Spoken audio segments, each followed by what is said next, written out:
Salut tout le monde et bienvenue une fois encore sur la chaîne Mon Métier.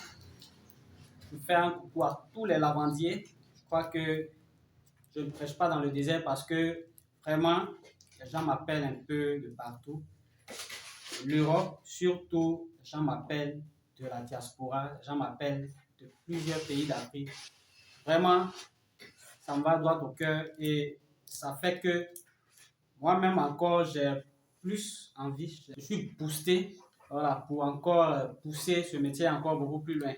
Voilà, et voilà, je tiens en main juste une capsule. C'est pas un bonbon, c'est des capsules de lavage qu'on utilise pour le lavage des habits. Et celui-ci, son rôle, c'est de donner de l'éclat au blanc. Voilà, ce n'est pas le sujet de la vidéo d'aujourd'hui. Néanmoins, on va faire une vidéo dessus. C'est pour blanchir, donner de l'éclat aux vêtements blancs. Voilà, donc c'était juste une parenthèse. Et la vidéo d'aujourd'hui, on va parler de comment définir les symboles qu'on trouve sur les étiquettes. Vous n'êtes pas sans savoir que sur chaque habit, en dehors des pailles qu'on a sur le marché ici, sur la plupart des habits prêts à porter, il y a des étiquettes sur ces habits. Et sur ces étiquettes, il y a un certain nombre de symboles, voilà, qui indiquent le mode de procédé, le procédé de lavage qu'on doit adopter pour le traitement du vêtement en question. Et donc, c'est de ça qu'on va parler parce qu'il faut savoir lire ces symboles afin de faire le lavage approprié pour un habit donné. Voilà, donc pour ne pas être long, on va directement passer à une fiche. Je vais vous présenter une fiche qui comporte un certain nombre de symboles. Et puis, je vais vous expliquer un peu comment il faut lire ces symboles-là. La fiche que je vais vous présenter, les différentes significations des symboles est écrite dessus déjà. Seulement, c'est écrit en anglais. Et donc, je vais essayer de simplifier les choses. Et puis, on va s'intéresser plus à ce qu'on rencontre couramment chez nous ici. Parce qu'on n'a pas forcément les mêmes types de vêtements que ceux qui sont en Europe. On n'a pas les mêmes températures ici. Là-bas, ils ont souvent la glace.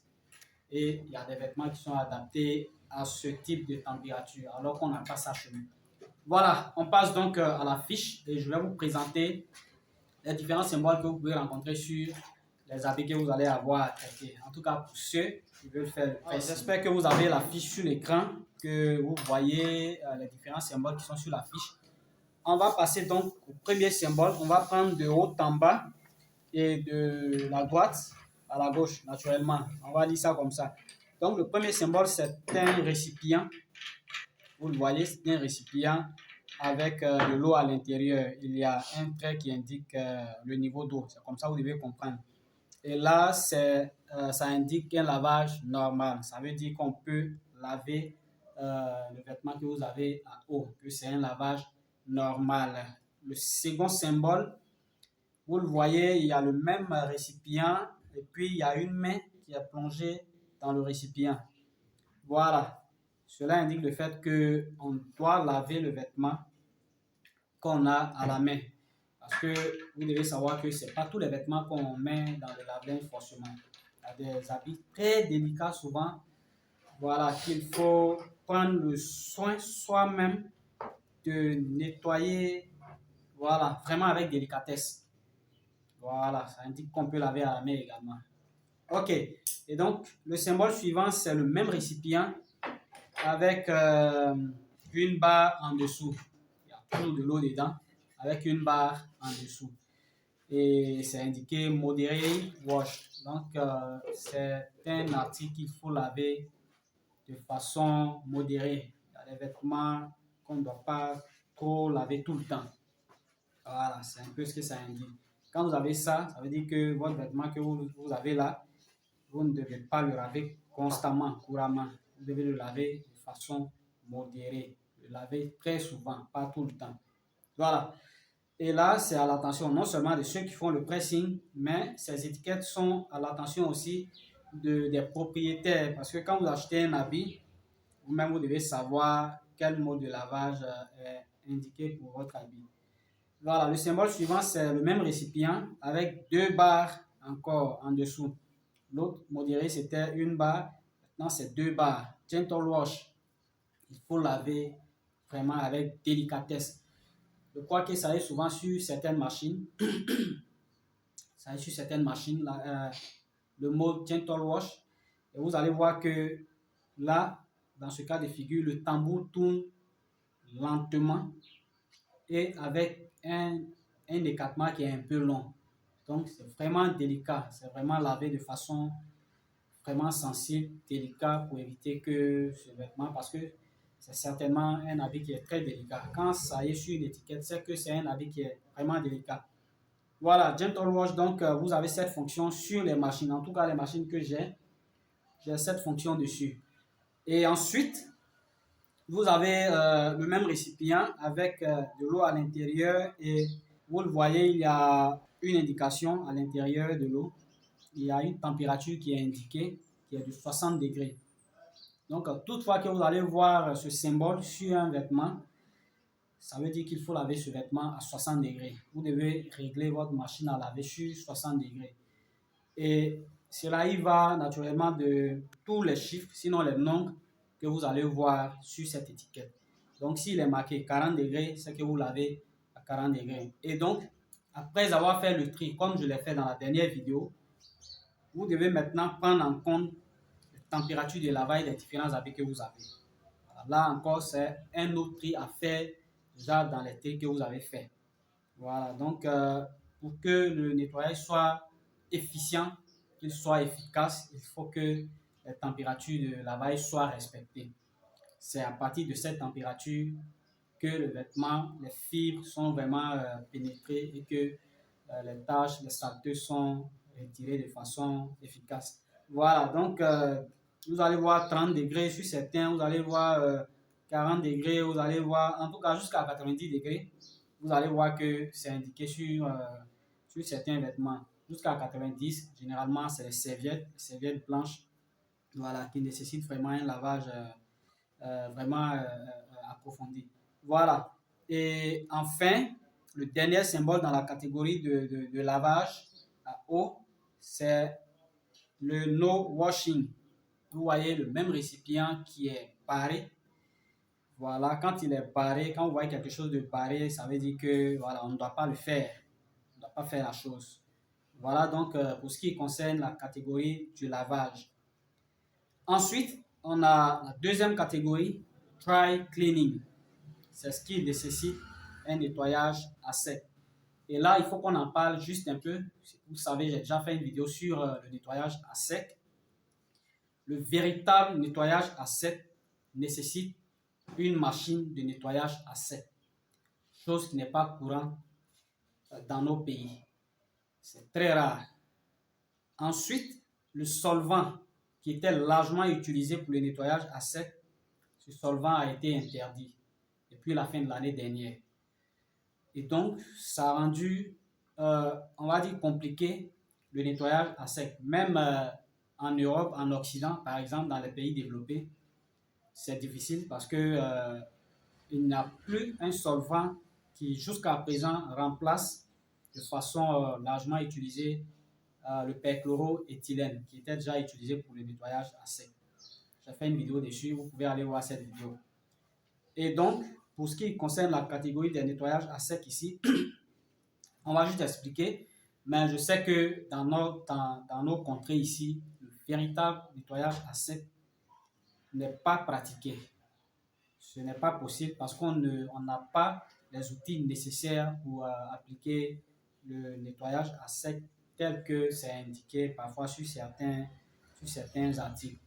Voilà, et vous allez voir que les nouveaux solvants qui sont inventés un peu par-ci par-là, qui tentent de jouer un peu ce rôle, ne sont pas accessibles un peu partout. Et puis c'est encore coûteux, même en Europe, parce que bon, aux États-Unis, en Occident de façon générale.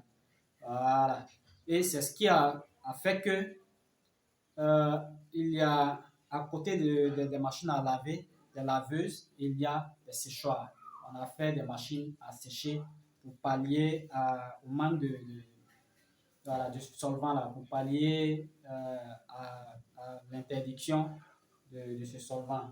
Et donc, sachez aussi que le nettoyage à sec, le procédé, la machine est telle que l'habit sort sec. C'est pourquoi c'est un nettoyage à sec. C'est vrai qu'on utilise des solvants, mais le truc, c'est que les vêtements sortent secs.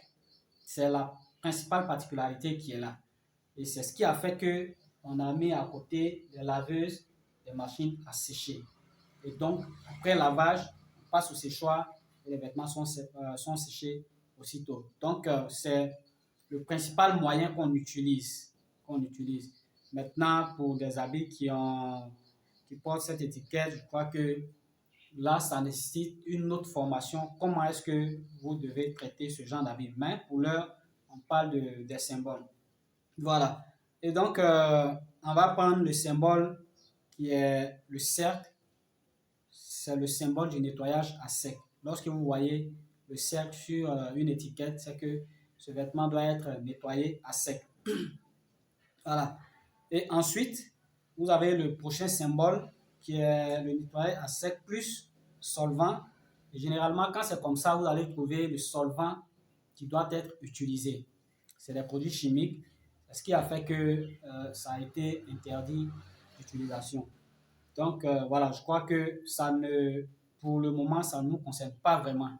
Parce qu'il n'y a pas vraiment quelqu'un qui pratique le nettoyage à sec tel qu'il est vraiment indiqué.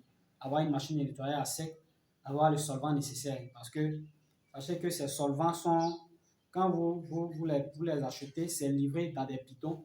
Vous branchez la machine à sec sur les différents bidons, sur les bidons qui contiennent ce solvant. Et lorsque la machine finit de travailler, le bidon, voilà, il est vide. Je ne pense pas que quelqu'un utilise ça ici. On travaille tous avec de l'eau. On fait tous nos lavages à eau. C'est vrai qu'on peut ajouter certains produits à l'eau pour éviter de casser souvent la texture d'un certain nombre d'habits. Voilà, là c'est vraiment professionnel. Donc on passe au dernier symbole parce que les autres ça indique le solvant qu'il faut utiliser. Le solvant là on n'a pas ça ici. On n'a qu'à se dire la vérité. Voilà. Donc c'est le sel qui est barré qui indique le No Try Clean. Voilà, qui signifie qu'il ne faut pas faire un nettoyage à sec sur l'article qui est concerné. Et puis, je tiens à préciser cela parce que souvent, les gens viennent avec des habits, ils disent qu'il faut faire un nettoyage à sec, il faut faire un nettoyage à sec. Ce n'est pas tous les textiles sur lesquels on pratique un nettoyage à sec. Ce n'est pas avec tous les habits. Voilà. Donc, ça aussi, c'est un détail. Et on avance dans la troisième catégorie, c'est le drying, le séchage. Comment on doit sécher les vêtements qu'on a. Là, je précise encore que le séchage naturel est le meilleur séchage. Excusez-moi. Le séchage naturel est d'abord le meilleur séchage, c'est-à-dire sécher à l'air libre. Maintenant, vu que de plus en plus, il n'y a pas de place, on ne peut pas étendre les vêtements comme ça dans les rues à cause de la poussière et tout. Voilà, et puis ça va prendre beaucoup de temps. Voilà, c'est ce qui a fait qu'il y a des machines à sécher. Et donc, ces machines à sécher là sont là pour nous permettre de sécher rapidement les vêtements et puis de ne pas occuper beaucoup d'espace. Quand vous recevez peut-être 200, 300, 400, 400 vêtements par jour, vous allez mettre tous ces habits là sur quel corps. Voilà, et donc les machines à sécher sont là pour gérer ce côté-là. Voilà, donc on a le premier symbole qui est un carré avec un cercle dedans. Donc, ça veut dire que ce vêtement-là, on peut le sécher en machine à sécher.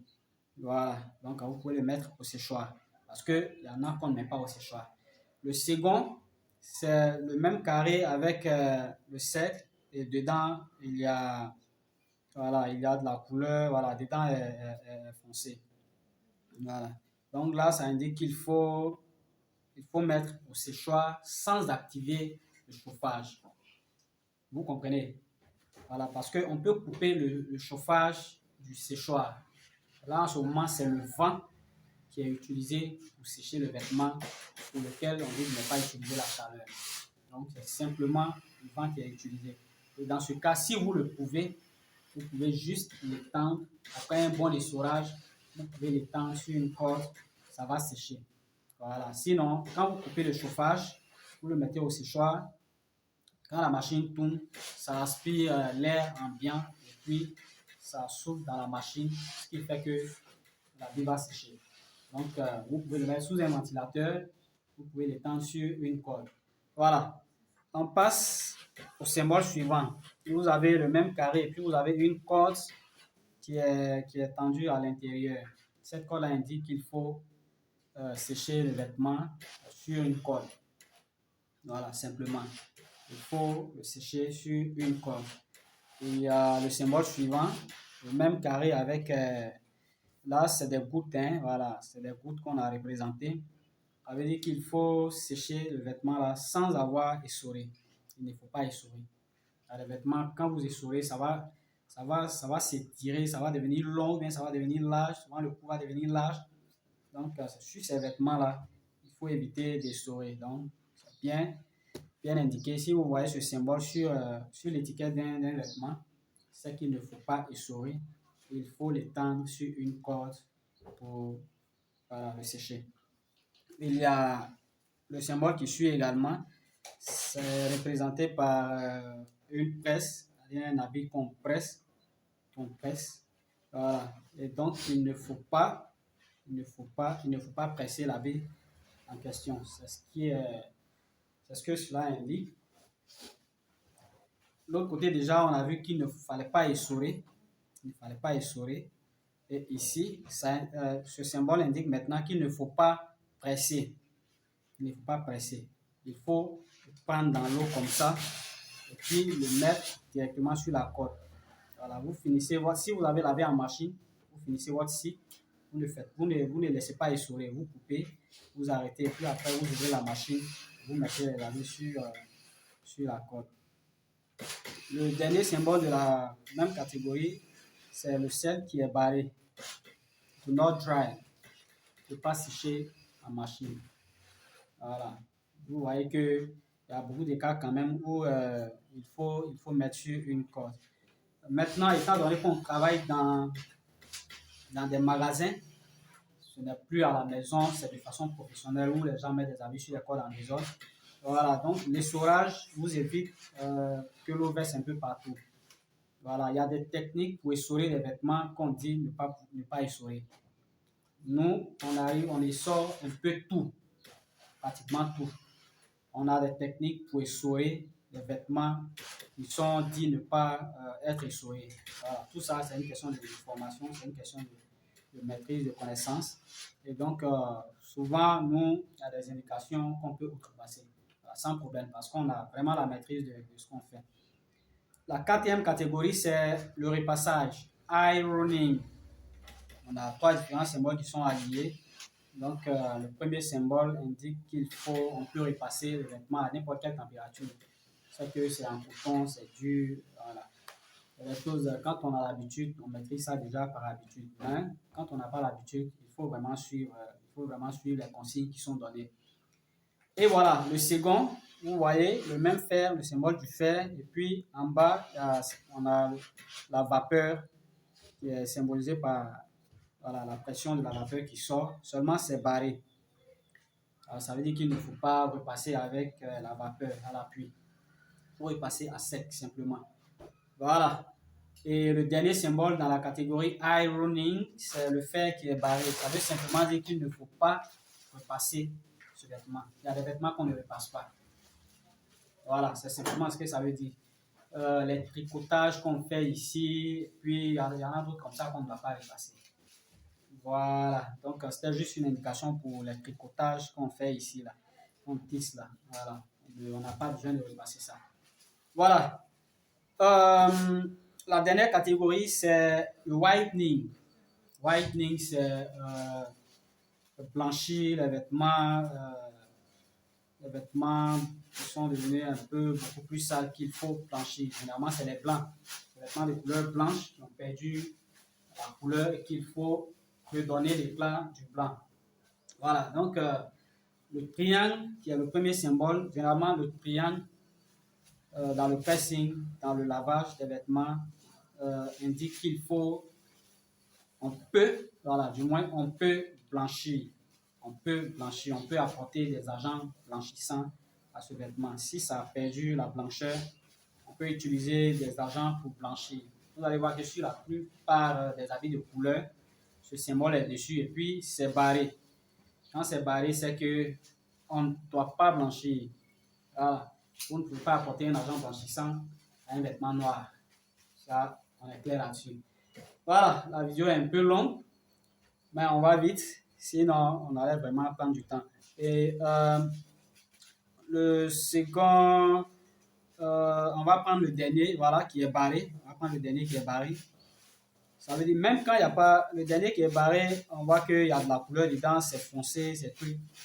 Ça veut dire qu'on ne blanchit pas. Vous allez voir ça sur la plupart des habits de couleur. Voilà, on ne blanchit pas. On n'apporte pas d'agent blanchissant. Et c'est pourquoi on ne doit pas utiliser les savons ordinaires. Les savons ordinaires, je ne vais pas citer le nom. Les savons qu'on utilise ordinairement pour faire la lessive, qui ne sont pas des savons de machine. C'est des lessives qui contiennent déjà de l'agent blanchissant. Vous le voyez très souvent quand on fait la publicité, ça blanchit, ça donne de l'éclat. Voilà. On ne doit pas utiliser pour le lavage en machine. Parce que si vous l'utilisez pour les laver de couleur, ça va les blanchir. Ça va les blanchir progressivement. Peut-être qu'au premier lavage, vous n'allez pas voir. Au deuxième, au troisième, vous allez voir que ça va les blanchir.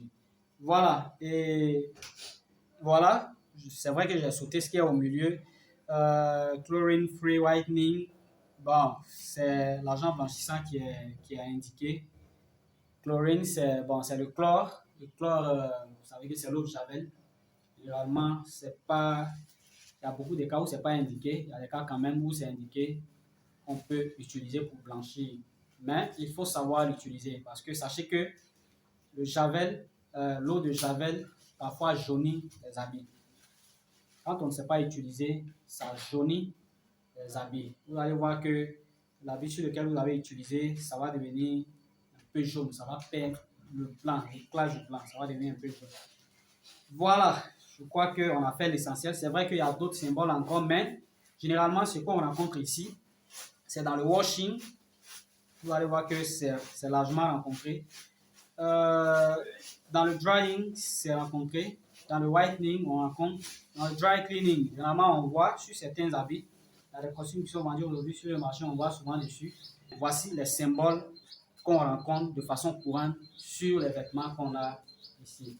Et voilà donc, chers abonnés, chers tous ceux qui me suivent, je crois que ça vous a été utile. Vous pouvez pousser vos recherches encore plus loin. Vous pouvez faire des recherches vous-même pour trouver d'autres symboles. Si la vidéo vous a été utile, n'hésitez pas à liker, à vous abonner. Et puis voilà, faire tout ce qu'il y a à faire pour que la vidéo puisse aller atteindre plus de personnes. Voilà, pour ma part, je crois que je vais vous laisser. Et puis, on va se retrouver lors d'une prochaine vidéo.